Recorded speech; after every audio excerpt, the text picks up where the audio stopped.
Developments in the Liam Payne case, specifically between Jeff and Roger. This is part 5, guys. If you haven't seen the previous videos, please do so. This video might be a little bit of a trigger warning, and I say that because what we are going to talk about is Jeff's statements in regards to how he found out that Liam had passed. So do as you will, listen as you will. If you don't want to, that's absolutely fine. Okay, so the prosecutor basically asked Jeff, how did you become aware of Liam's passing? And his reply was, I became aware of Liam's death from Roger. I was at home with my wife. He called me at 5:23 p.m. here. I didn't see the call until an hour later. In the middle, he called me again and sent me a message to call him as soon as possible. When I saw all of those calls at 6:18 p.m. here, I called him back.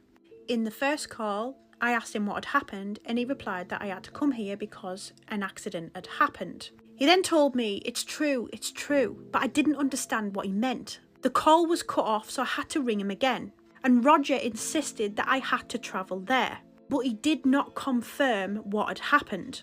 I asked him twice if Liam was dead, but no, the only thing he told me was to come to Argentina.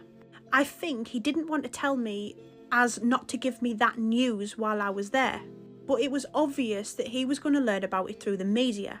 Also, at that moment, I imagined something bad had happened to Liam. I automatically contacted my daughters, and they were already seeing media of what had happened. And at that moment, we prayed that the news was a lie. That, oh my Jesus Christ, that must have been horrific. In between, I have missed calls from Roger, and I didn't answer because I was talking to my daughters. I returned them to him later, but he didn't answer me.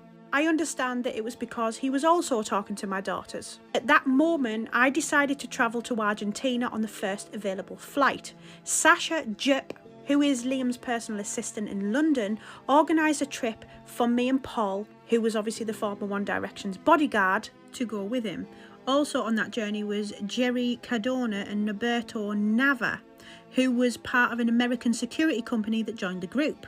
I arrived on Friday the 18th at 6 a.m. in Argentina. I didn't talk to Roger anymore, either on the phone or in person. He just sent me messages on WhatsApp with his condolences and telling me he wanted to give me a hug and talk to me personally, but honestly in that moment I didn't have any energy left for it. I'm going through this grief as best I can. A friend or girlfriend of his, Lula, also sent me messages expressing her condolences. He then goes on to say he doesn't understand how she possibly had Jeff's number.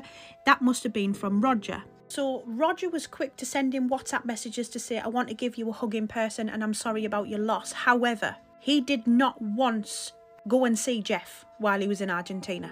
And then he thought it was relevant to pass Jeff's number on to Lula so she could send her condolences as well. I cannot even imagine what it must have been like to find out that your son had died, essentially through Google. I think the lack of communication here on Roger's behalf is disgusting. And as hard as that conversation may have been, it was important that it come from him in that moment. Jeff shouldn't have had to then ring around and then find out news online and then think, is it true? I'm sorry, he shouldn't. You want to go for part 6?